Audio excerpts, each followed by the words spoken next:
¿Cómo se detecta una noticia falsa? Barra bulo. Vamos a ver, yo creo que hay un primer criterio, que es buscar información en páginas, en webs, en lugares que tienen credibilidad. Yo creo que es un poco la piedra angular. No digo que lo resuelva todo, porque en una página, como pueda ser, no sé, la Sociedad Española de Oncología o lo que pasa en la Sociedad Española de Neurología, puede que la información no esté garantizada al 100%, pero las posibilidades son mucho más altas. Los medios de comunicación, estamos en crisis de manera clara y evidente. No voy a andarme hablar de tu libro. ¿Vas a hablar de los escritos o en general? En general. El papel, o sea, las redes sociales, Internet ha puesto en crisis muchas cosas, entre ellas el papel de los periodistas, así de claro. Porque todos somos un periodista. Todos podemos comunicar, todos podemos informar, todos podemos opinar y todos podemos llegar a todas partes. Y eso ha cambiado radicalmente el mundo de la comunicación y yo diría que el mundo del conocimiento incluso. Es más, porque todos podemos llegar a eso sin control. Por supuesto, claro. Y hablando de las mentiras, es decir, las mentiras van mucho más rápidas que las verdades en Internet. Hay mucha gente que se agarra más a lo que le interesa y se cree mentiras imposibles, o sea, cosas que son imposibles. He dicho una primera cosa, voy a completarlo con una segunda cosa. La primera es buscar información creíble. Yo creo que si somos sinceros siempre sabremos y pensaremos que las páginas de los profesionales de la salud tienen que ser mucho más rigurosas que otras páginas, como decía aquí antes la compañera, que se metió y vio esclerosis múltiple igual a muerte. Pero luego yo creo que hay un concepto que es fundamental, que a lo mejor no es tan riguroso o de tanto criterio como el que acabo de decir, que es el sentido común, la educación que uno pueda tener, la formación y los valores. Y diré algo más, y en salud es muy complicado, la capacidad de mantener la serenidad cuando se busca información. Hay mentiras en todos los campos de la información, la economía, la política. En la salud es mucho más complicado. La gente busca muchas veces información en una situación muy angustiosa y no es capaz de introducir elementos racionales. La información se buscan contenidos muy emocionales y en ese sentido yo creo que hay que buscar, repito y termino con esta, páginas fiables y yo animaría a los médicos, animaría a los profesionales de la salud a que en la nueva estructura de relación que tienen que tener con los pacientes, que es evidente, se receten y se recomienden lugares donde poder obtener informaciones que por lo menos sean verdad. Que hay cantidad de mentiras en relación con todo y con la salud casi más que con nada. Y supongo que con la esclerosis múltiple también. Vamos de Javier a Patricia, como paciente, ¿estás en esa derivada? Es decir, tú cuando buscas eso, ¿vas a páginas fiables o exploras un poco todo porque necesitas ver todo? Evidentemente el primer paso es todo, porque no tienes idea de cuáles son las páginas fiables, pero acabas detectando cuáles pueden ser fiables o no. Quería aportar un dato, el 70%, o sea, una noticia falsa tiene un 70% más de posibilidades de convertirse en viral que una no falsa. Por tanto, lo primero que te llega es todo aquello que suena milagroso. Es verdad que cuando estás en algunos momentos te quieres apegar a lo milagroso. A lo milagroso. Pero también pones la parte racional y dices, ostras, si salto a la pata coja no va a pasar nada, no va a haber ninguna diferencia. Pero sí que es verdad que el diferenciar dónde está la noticia falsa o la experiencia personal puesta en una red magnificada, que igual no es falso, pero es, digamos, es poco científico. Esta transición se hace se hace con el paso de los días. También es verdad que también depende mucho de tu formación. O sea, yo me dedico básicamente a manejar comunicación digital, por tanto, yo salgo desde un lugar diferente al que puede salir otra gente. Por ejemplo, también apuntaba, ¿no? O sea, la gente con más de 55 años, el 92% no es capaz de diferenciar una noticia falsa.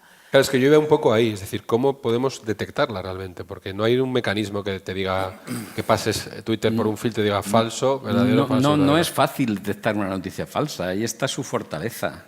Ahí está su fortaleza. ¿O quién tiene la autoridad para desmentir esa noticia falsa? Al final, Alfonso, tú estabas asintiendo. Bueno, yo es que me surgen muchas preguntas también, porque precisamente porque esta es una conversación abierta, hay muchos matices. Primero, por ir al principio, la verdad. ¿Qué es la verdad? La verdad probablemente es un concepto filosófico que nadie conoce porque no existe.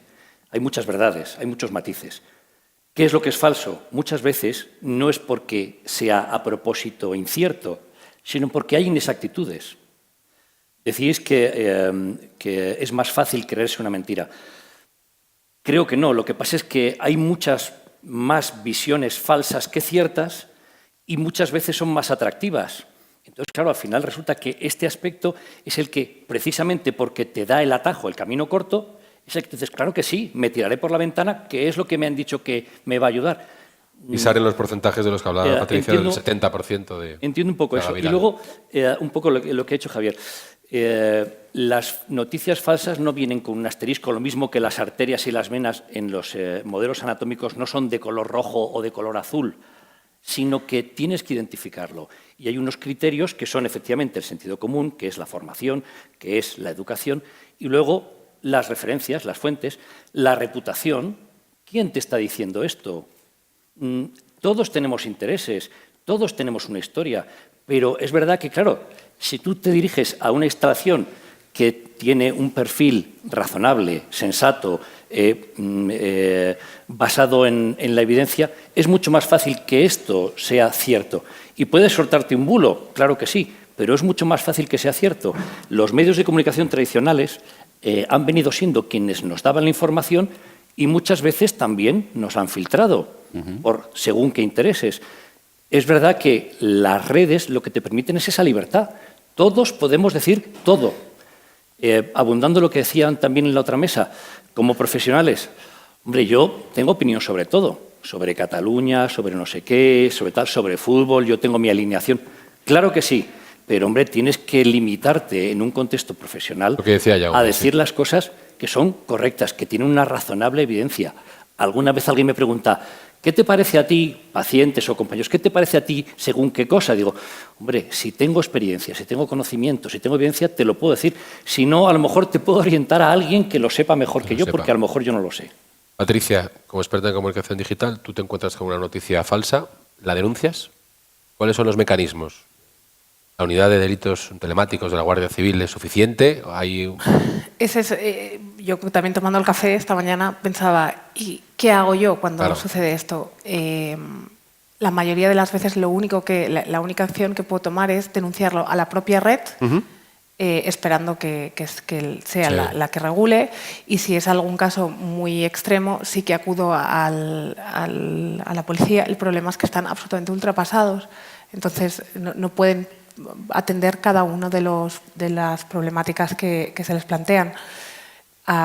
Yo pensaba también que la regulación es poner puertas al campo, es prácticamente imposible. Lo que sí que una autorregulación, es cierto que reitero eso, yo distingo muy bien si leo a un médico que si leo a un paciente, pero igual mi madre, que es usuaria de redes, no lo diferencia. Entonces, en las redes tenemos todos los mismos metros cuadrados, pero sí que precisamos un poco de autorregulación, es decir, no alentar aquellas informaciones que sabes que tu sentido común te dice que no son reales. Javier, tú como periodista, lo primero que harías sería ir a la fuente directamente a contrastarlo. A los periodistas, uno de los retos que tenemos es que si siempre ha sido para nosotros fundamental verificar la información, ahora ese reto se dobla y las dificultades son muchas. Los periodistas no podemos ser ajenos como fuente de información a las redes sociales, pero hay que verificar al máximo cualquier información que nos llegue por esa vía. No queda otra. Es un poco triste que un avance con una potencialidad tan grande como Internet, que nació para facilitar la comunicación, esté revirtiendo en que con todo lo positivo que tiene, esté poniendo en duda avances como puedan ser las vacunas o avances como puedan ser, voy a ir un poco más allá, pero incluso el valor de la democracia.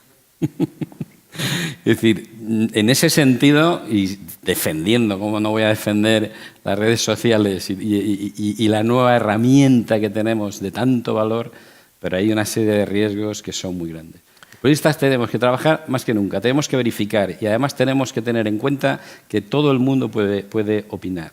Y seréis un poco el primer estandarte para denunciar precisamente. Sí, hay una web que se ha creado este año, que no sé si alguna de las personas que están aquí lo conocen, que es Salud sin bulos. Sí, hay una que es en general, que es Maldito Bulo, y esta imagino que será Salud sin bulos específica. Está impulsando desde hace una serie de meses, de una manera muy rigurosa, con la iniciativa de los propios profesionales de la salud y de periodistas, la denuncia de mentiras, porque el 30% de las mentiras que están en la red tienen que ver con el mundo de la salud. Es un porcentaje muy alto. Y están haciendo una tarea muy grande. No queda otra, porque el enemigo que tiene enfrente a la salud, la esclerosis múltiple, el cáncer, la nutrición, está muy bien armado, domina muy bien el medio y es capaz de hacer cosas distintas, de falsear, de mentir, de inventar ante gente que está deseosa, como decía antes Patricia, de encontrar hasta un milagro. Entonces, la situación es muy complicada. Y luego yo, por decir algo más aquí, yo creo que quien maneje las redes sociales, quien maneje cualquier medio de comunicación, tiene que ser capaz, si puede, de diferenciar, por ejemplo, entre la emoción y la información. Y entre el rigor y la opinión. Lo decía antes el doctor, es decir, la evidencia científica. A las mentiras solo se las puede combatir con el rigor y con la ciencia. Y en salud, más que nada.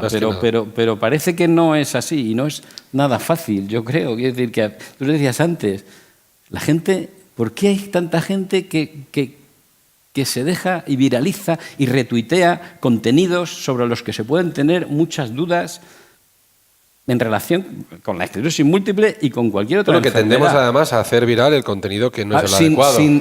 Bueno, en estas últimas semanas ha habido anécdotas de periodistas famosos retuiteando cosas a la ligera que luego se han convertido en mentiras espantosas, por decirlo de alguna manera. Esto tiene que ver también con el diseño del ser humano, del sistema nervioso, de nuestro cerebro.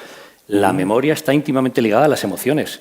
Una cosa que te ha impactado porque te afectaba directamente, te acuerdas mucho más que un resumen sesudo con todos los rigores y con todas las cosas. Tanto en positivo como en negativo. Claro, es verdad que estas emociones pues, te influyen y si eres un afectado o un implicado, por la razón que sea, mucho más. La famosa historia de estos pobrecitos niños y inmigrantes que estaban cayendo por cientos, que siguen cayendo por cientos, no pasaba nada, de pronto aparece el niño flotando en la orilla del mar y resulta que todos parece que nos hubiéramos dado cuenta del terrible desastre. Claro que sí, es verdad que las emociones son muy importantes, también en los aspectos terapéuticos. Esto de la botella medio llena, medio vacía, que muchas veces pasa con los pacientes, resulta que te encuentras que si tú consigues que esa actitud negativa cambie sin cambiar de sitio, las circunstancias son mejores. Entonces, las emociones, aunque sea difícil en las redes sociales gobernarlas, también tenemos que intentar actuar sobre ellas. Claro, pues en ese caso yo le pregunto a Patricia, ¿tú tuiteas emociones o tuiteas informaciones? Claro, ¿cómo?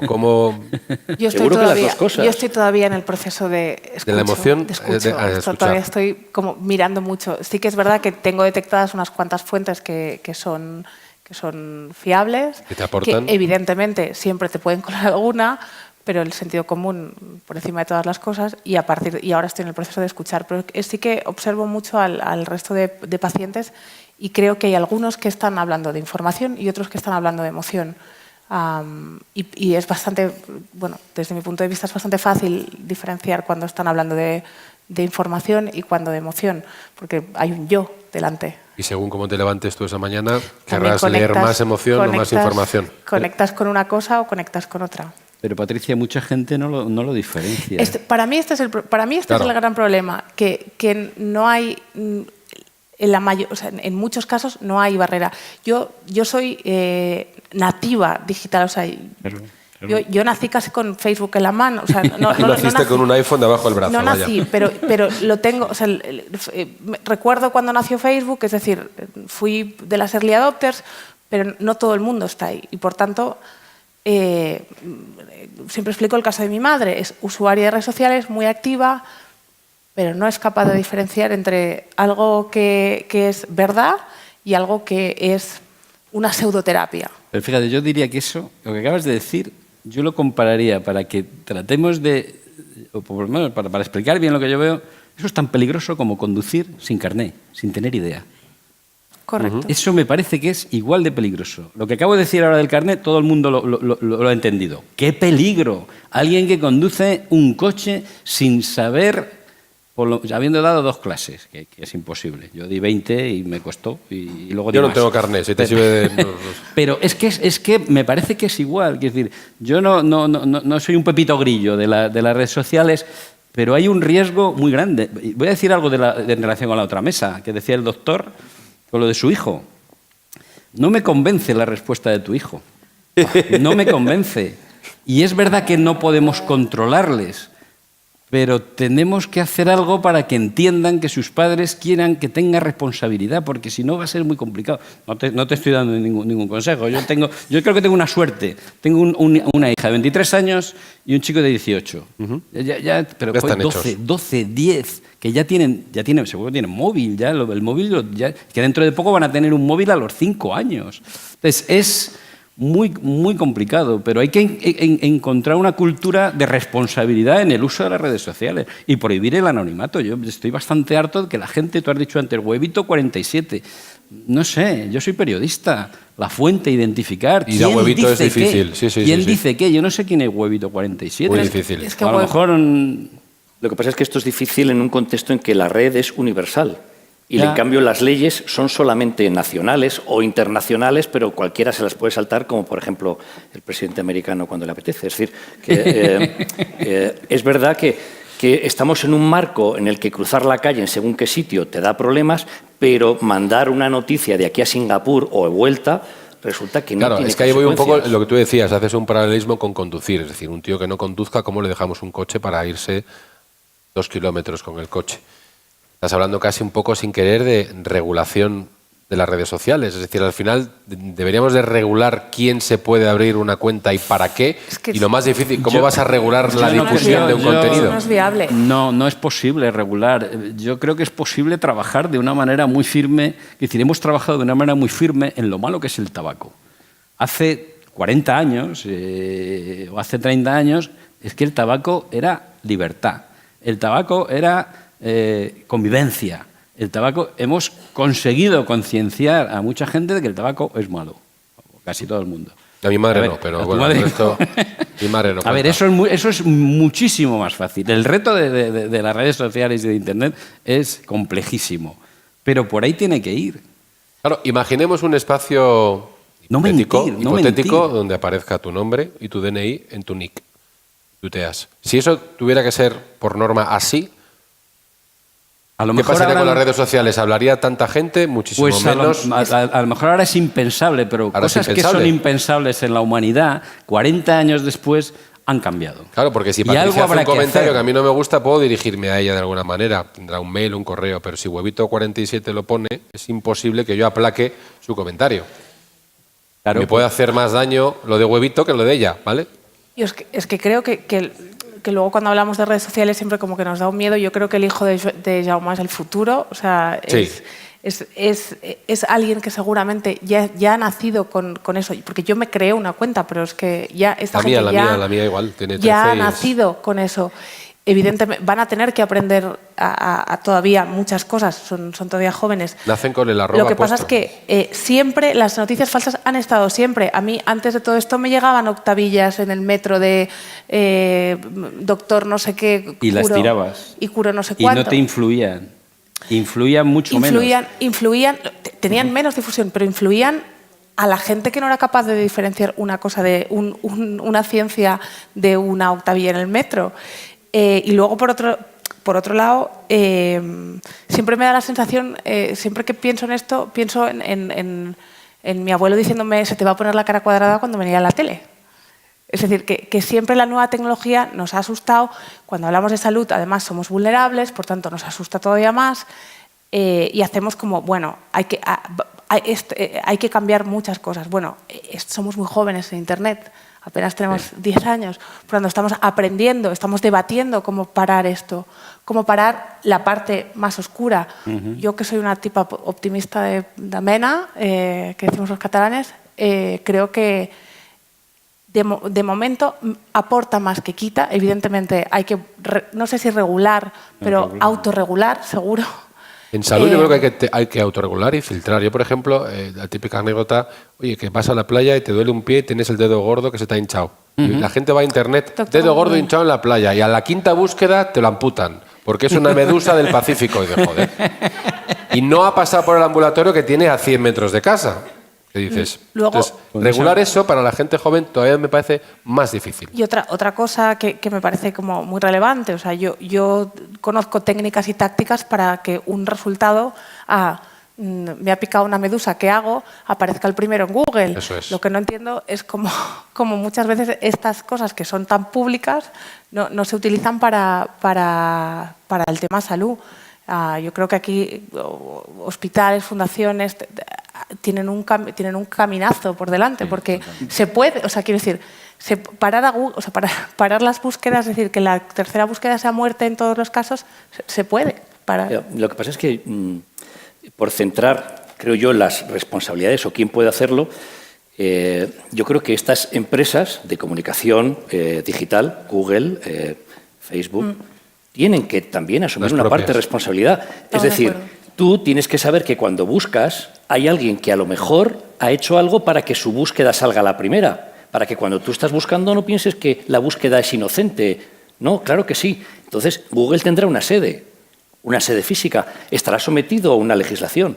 Habrá que decir, señores que regulan esta comunicación, que a lo mejor antes eran otros medios de comunicación y ahora son estos, ustedes tendrán que darnos las facilidades para que estos o sean identificados fehacientemente o por lo menos las cosas que suceden sepamos por qué están pasando. Entonces, yo creo que es difícil porque estamos en un mundo internacional que cada nación hace lo que quiere, pero sí que tenemos que encontrar un marco, lo mismo que estábamos hablando en estos días de la legislación del mar, que hay que recoger a los náufragos, que hay que atenderlos, que hay que llevarlos a puertos seguros, no sé qué, y esto parece que es razonable que se haga así, y luego habrá que ver a qué puerto, o habrá que ver si se quedan allí, o habrá que ver si se devuelven, pero no puedes dejarlo en el mar. Creo que esto también es necesario y estas instituciones son las que tienen que hacerlo de esa manera, apoyadas en nosotros profesionales, apoyadas en nosotros pacientes, apoyadas en nosotros políticos, apoyadas en quien sea, pero tienen que hacerlo así, si no, lo que acabará pasando es que, bueno, pues esto será un descontrol total. Y voy a decir, a propósito de esto de las noticias falsas, recordaréis la anécdota de Orson Welles cuando decidió contar la famosa historia de la Guerra de los Mundos y lo contó como si fuera una cosa radiofónica y todos lo estudiamos y nos reímos a propósito de cómo lo hizo. Lo hizo muy bien, aprovechando aquellos medios, aquellas circunstancias. Aquello fue una noticia falsa que estudiamos ahora. Es muy imposible, es muy difícil, si no imposible, tener la certeza de si una cosa es cierta o no. Lo que sí tenemos que tener es los medios de identificar en un momento dado, sea por selección natural, como se apuntaba en la otra mesa, o sea a través de la normativa para que digas, bueno, vale, hoy me lo he creído, pero mira, pasado mañana, no, efectivamente, este no va a ser el entrenador. ¿Por qué? Porque han nombrado a otro. Entonces, que esto acabe saliendo, esto creo que sí. Hablando de las falsedades y cambiando un poquito el tercio, ¿por qué se comparten tantos tratamientos milagrosos en las redes sociales? ¿Por qué tienen tantos apoyos en las redes las pseudociencias? ¿Esto sucede? ¿De dónde sale eso? ¿Quién tiene un interés real en eso? Bueno, detrás de esto casi siempre hay intereses, muchas veces económicos o de otro tipo, de notoriedad o demás.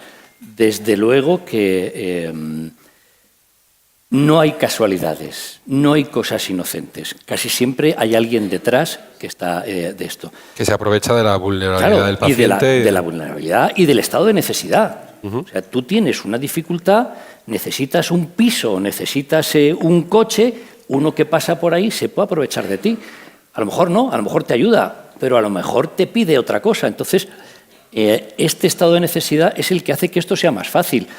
Hay que pedir rigor en las pseudociencias y en las ciencias, es decir, en todo, y cuando te vas a comprar el pan, en todo, rigor, un rigor razonable, con más motivo aquello que puede generar daños. O sea que, claro que sí, que esto tiene que estar probablemente normalizado, pero muchas veces lo que digo es casi imposible. La lluvia que hay de información hace que, aunque tuvieras un policía, tendrías que tener un policía en cada teléfono. Es imposible. Tú como paciente, Patricia, ¿tenéis alguna comunidad activa o gente con la que tú conozcas en la que sí os comuniquéis este tipo de, oye, mira, ha salido esto, vamos a difundirlo para que la gente sepa que esto no es así? ¿O es muy difícil? Yo los veo. Tú sigues viéndolo. Los veo. Pero tú después de hoy vas a empezar a difundir. Claro, te veo ahí sí, la cara claro a tope. Sí, claro que sí. Lo que sí que antes se veía en la otra mesa, ¿no? que recetar fuentes fiables. Ostras, yo creo que si con el diagnóstico me hubieran dado un listado de webs fiables Hubiera sido genial. Igual el rato de angustia de te van a, o sea, te tienes que, o sea, salta para atrás y ahora ponte hielo y ahora no sé qué, se me hubiera ido, porque hubiera ido a mi fuente fiable sin tener que pasar por el proceso. Me pareció, no sé quién lo ha dicho, pero me ha parecido una idea brutal. Claro, tú estás en un estado de vulnerabilidad y miedo y quieres creer. La vida quiere vivir, entonces tú quieres creer que hay algo que los demás no saben, pero que tú sí que sabes. Y luego creo que es verdad que hay muchos intereses que desconocemos, pero luego también siempre me preocupa mucho que de un caso se haga como una realidad. A mí me va bien beber el agua con limón y esto hace que mi enfermedad vaya más lenta. Yo puedo tener la creencia que es eso, pero primero, si fuera eso, un caso no hace genérico. Y después compartir que yo creo que eso me está yendo bien, puedo pensar que estoy ayudando a gente, pero igual estoy haciendo bastante más daño de lo que creo que estoy ayudando, porque igual alguien dice tomo agua con limón y dejo mi medicación, chao, porque a esta chica le ha ido muy bien. Igual yo me estoy tomando mi agua con limón y mi medicación. Las encuestas de una encuesta reciente de este año del CIS le da un seguimiento a las pseudociencias muy alto, muy alto. Quiero decir que hay mucha gente que se lo cree, lo comparte, lo interioriza cuando no hay ninguna base ni ninguna evidencia de que puede ser terapéutico un determinado tratamiento, un determinada aplicación de algo. Pero el seguimiento es muy alto. En el cáncer, mucho. Con las dietas de nutrición, una barbaridad. Con la esclerosis múltiple, yo no tengo tanta información, pero seguramente también. Claro, sí. ¿Alguien se lucra? Claro. Pero ¿cómo combatimos eso? ¿Cómo combatimos eso? Porque eso es tremendamente emocional. A mí uno de los miedos que más me dan las redes sociales es que la emoción acabe derrotando a la razón, que ha sido lo que en los últimos 500 años le ha dado sentido al mundo, teniendo en cuenta que no tiene nada que ver el primer mundo con África. O sea, hago mis distinciones. Pero eso es lo que... Y por ahí está sucediendo un poco. Y con los jóvenes, por supuesto que los jóvenes, pero un joven que se crea que tiene todo el derecho, con 10 años, a utilizar este móvil como le dé la gana, las horas que quiera, a lo mejor no lo podemos impedir. Pero no sé cómo será esa persona cuando tenga 18 o 20 años. No tengo ni idea. Lo que alerto es sobre el riesgo que eso tiene. Sí. Lo digo con un poco solemne, así un poco serio, No, pero como me padre, parece incluso. que hay un peligro que no está diciendo con eso. Alguien se va al otro lado y dice, fuera todo esto. No, yo no me iría al año 80. El mundo evoluciona, conseguimos cosas impresionantes en todos los sentidos, en medicina, en ciencia, en movilidad, pero tenemos que estar muy atentos y no mitificar nada. Aquí se ha ido mitificando todo el mundo. Ahora estamos en el momento de efervescencia de mitificar las redes sociales, Internet. Lo que no está en las redes sociales no existe. No estoy de acuerdo. Hay muchas cosas que existen en el mundo. Justo que me dedico a eso tengo toda una ¿Estás de línea. acuerdo? Tengo toda una línea en la que digo que hay negocios que no están en redes sociales y funcionan y ganan dinero. O sea que ahí me encuentras. Los que sí que están en las redes son los haters. Vamos a entrar en ese tema. Existen, se dedican a amargar la existencia a los demás. Experiencias con haters habéis tenido los tres, supongo, en alguna ocasión. Bueno, hablemos un poco de esa experiencia, o sobre todo en tu caso, si quieres empezar tú, o Alfonso, que lleva sin hablar un poco. ¿Cómo contraatacar eso? ¿Tú qué haces? ¿Tienes un troll? ¿Le saludas? ¿Le dejas pasar? ¿Lo bloqueas? Bueno, ¿Te cabreas porque ha tocado tus emociones ese día y diciendo yo soy de la unidad del dolor, no sabes con quién te juegan los cuartos, te vas a enterar? Exacto, sé dónde vives y tal. Exactamente. Tu vida va a ser imposible a partir de ahora. No. Lo que sucede con esto es que es como si tienes o un compañero ¿qué diría yo?, de tren o de avión que va junto a ti y entonces pues, tienes la incomodidad circunstancial en ese momento. Un vecino que vive en la casa de al lado, tienes la incomodidad de ese vecino en la casa de al lado. Uno que está en las redes sociales, que es como si viviera al lado tuyo siempre, claro, puede llegar a ser un enorme inconveniente y hacerte la vida muy difícil. Mi forma de ser es pues, la educación, la tolerancia y luego, claro, pues la misma necesidad tengo para mí mismo y entonces si veo que no, pues le cierras un poquito el grifo o completamente y ya está. Si hay alguien, también pasa a veces que no con ánimo de fastidiarte, sino que tiene enormes necesidades y tú de una forma educada le dices pues sí o pues no y a continuación cada minuto tiene una pregunta siguiente y entonces es la muerte. Quiero decir que tienes que poner, como estamos diciendo, pues un cierto límite. Pensando en algunas de estas cosas y hablando de las puertas al mar, como elemento, digamos, imposible, es muy difícil poner puertas al mar.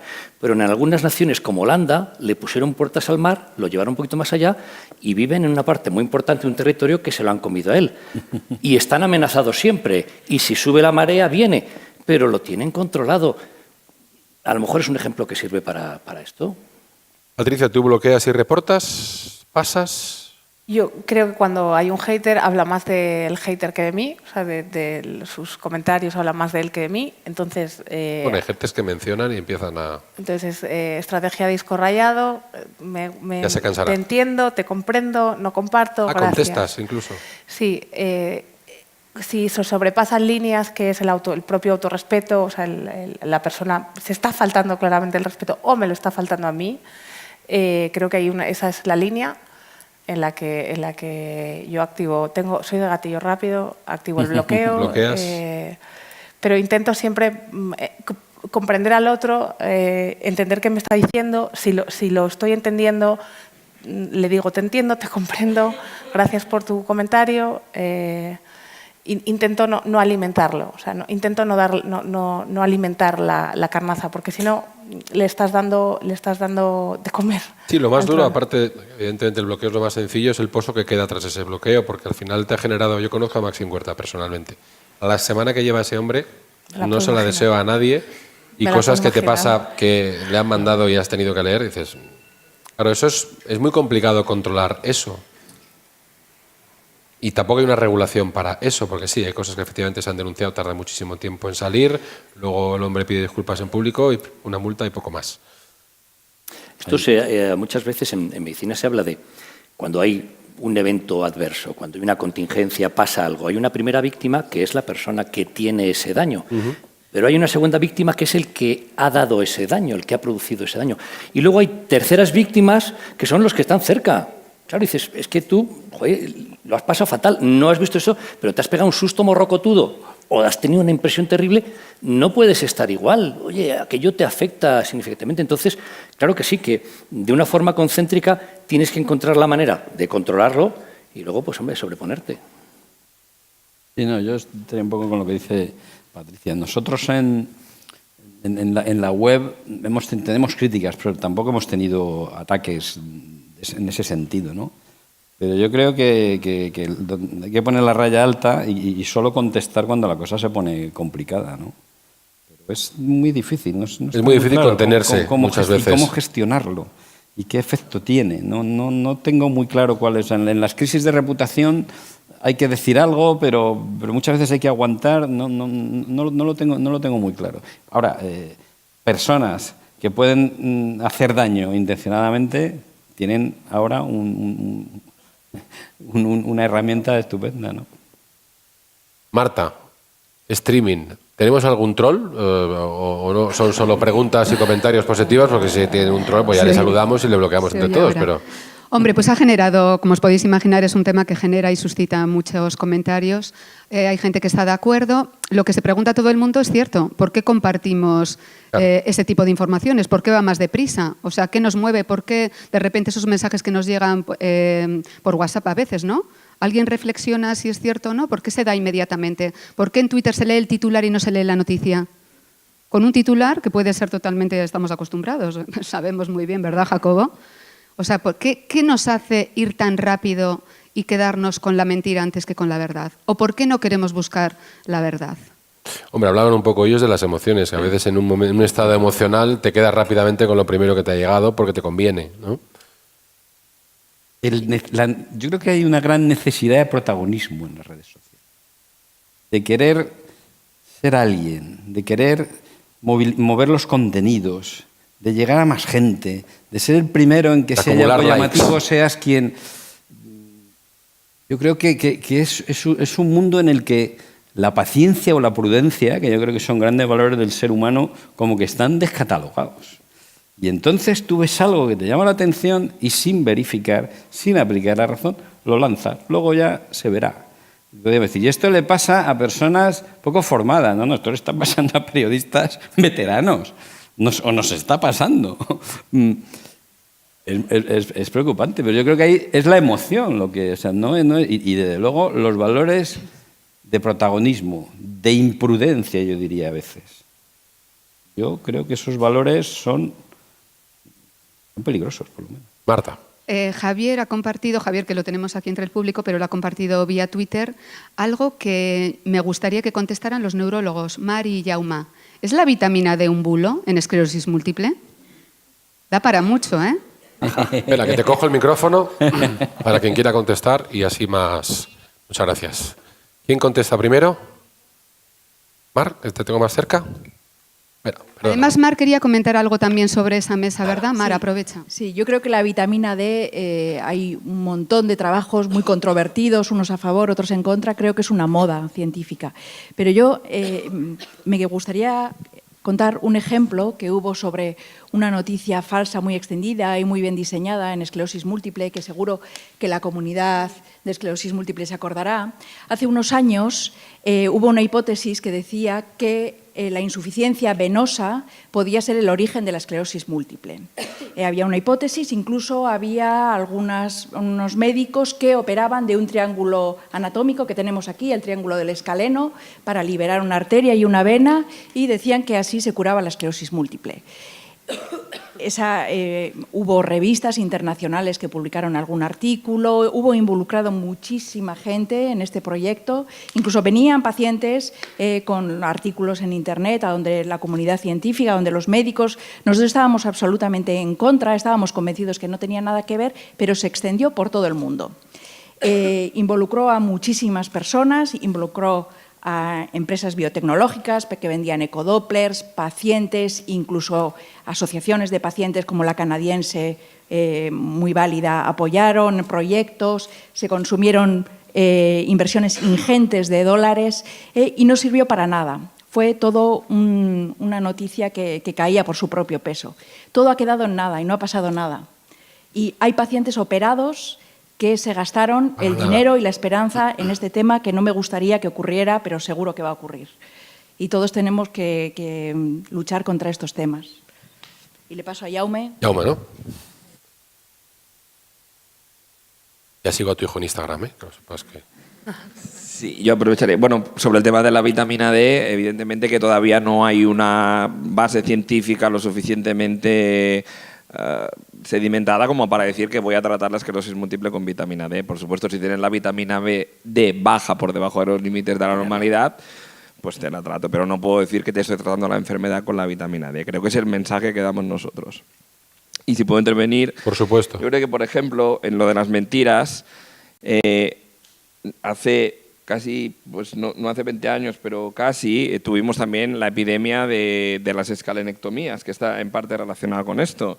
Y eso fue, pues antes de que las redes sociales tuvieran la preponderancia que tienen ahora. Esa es la epidemia más fuerte que yo he vivido de práctica médica completamente incorrecta y que producía, pues, gastos y perjuicios en los pacientes. Pero al final... Y se popularizó en unos tiempos en que Internet... O sea, yo vengo a decir que yo creo que lo que tú has hecho ahora un tuit que me ha gustado mucho, lo importante, antes de poner leyes o prohibir o policía, yo lo creo que se tiene que hacer es educar al receptor a que tenga criterio, a que sepa diferenciar la verdad de la mentira. O sea, al revés, pasarle la responsabilidad al que lo recibe y no al que lo emite. Educar a la gente a que se tiene que mentir menos en redes sociales.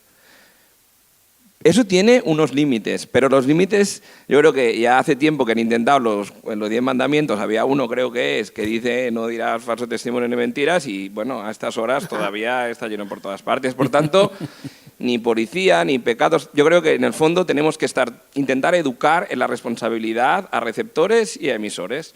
Y bueno, y lo que tú decías de los tutoriales en la playa, pues bueno, si no es el tutorial de YouTube, serán los 4 o 5 jubilados que están por ahí todo el tiempo que te vendrán y te darán 5 opiniones. Te darán con el aceite de argán para tu dedo. No sé, creo que es imparable. Bueno, pero al final lo que sí queda un poco de manifiesto es que, como ha dicho antes Mar, la noticia cayó por su propio peso a la larga, pero ahí se quedó. No la paró nadie.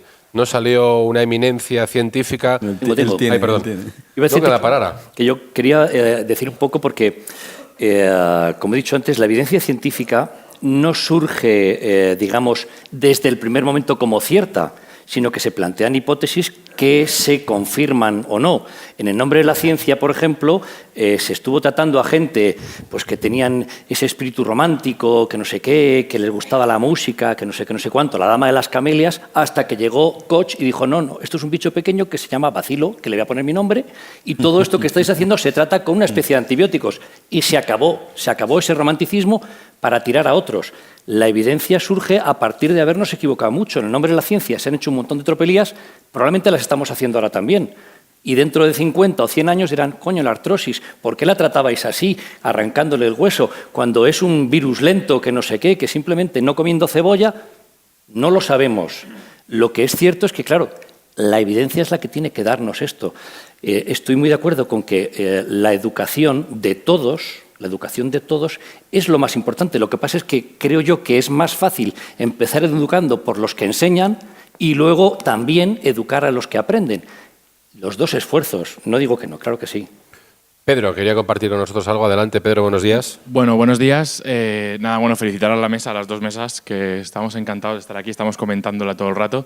Decir simplemente que el tema de los bulos realmente lo que nos tiene que dar es cambiar el chip y decir, oye, tenemos que cambiar, los profesionales de la salud tenemos que adquirir competencias digitales, porque si no adquirimos esas competencias, en nuestras consultas o en nuestro hospital no vamos a saber pasar la información a la persona que viene a visitarnos, ¿no? Entonces, creo que es importante que aprendamos a utilizar estas nuevas herramientas y dar esas pautas y esas recomendaciones a los pacientes familiares, a las personas que vienen a visitarnos, ¿no? Y bueno, simplemente quería aportar eso, ¿no? Que al final Internet abre la puerta al conocimiento. Esto es muy importante porque realmente esto nos va a ayudar a acabar con este modelo paternalista, porque la gente viene más informada, más formada a las consultas, a los hospitales y exigen más calidad o exigen lo que ellos creen. tenemos que aprender un poco bueno, a mejorar nuestras habilidades de comunicación y potenciar esa escucha activa, esa empatía y bueno, aprender competencias digitales para poder enseñar a otros, ¿no? Porque esto no lo vamos a poder frenar poniendo una ley, bueno, yo creo, ¿no? Creo que es muy difícil. Yo creo que al final esto tiene que ser de compartir y este grupo, lo decía antes, creo que sois muy afortunados. Sois muy afortunados porque es un grupo muy puntero en redes sociales. Todo el colectivo de la esclerosis múltiple es muy puntero. Deberíais ser un ejemplo para otros grupos que no tienen esa suerte o que en un futuro van a venir, ¿no? Entonces creo que sois parte de esta transición y de lo que estamos viviendo, ¿no? Para lo bueno y para lo malo. Pues Paula, es otro aplauso para ti, que tú eres la que ha empezado todo. Hombre, por favor, no te quites méritos. Al final te pongo colorada como las chuches de aquí. Jaume, ¿quería apuntar algo más? Me quedan dos. Jaume y otro... Vale, Jaume y Luis. Solo lo que decía es que quizá se tendría que educar en las propias facultades de medicina o en las escuelas de enfermería, educarnos en este tipo de menesteres. Y una cosa que quería decir, que Huevito 47 existe. No, me he imaginado. Si no es difícil. Si con tocar los huevos, huevitos tiene que haber unos cuantos. Luis. Bueno, yo quería solamente hacer una pregunta, porque escuchándoos, he llegado un poquito tarde, no me he enterado de todo. Me ha parecido escuchar que las redes sociales son solo para especialistas. ¿Habría que regular bien la entrada o bien la lectura de las redes sociales? Al final es un sistema nuevo de comunicación que existe y es que tenemos que aprender, igual que aprendemos a conducir, tendremos que aprender a utilizar las redes sociales y no se puede dejar entrar a aquel que no sabe conducir o que no sabe ser peatón. Pues ese ha sido un poco el resumen de lo que hemos hablado, por lo que yo tengo apuntado. Hemos empezado por la fuente fiable, que apuntaba Javier al principio. Lo que decías tú de educar o no, lo ha apuntado Jaume, tenemos que educar tanto al emisor como al receptor, que eso es lo más difícil. La regulación es lo que parece inviable. Si nos queda la opción de, frente al troll, bloquear y reportar, y poco más podemos avanzar. Yo creo que quizá el mensaje de educar al que... lanza un mensaje, yo diría responsabilidad. Y responsabilidad de las palabras clave. De ambos, incluso si alguien puede llegar a denunciarlo porque dentro de su responsabilidad tiene esa posibilidad, mejor que mejor.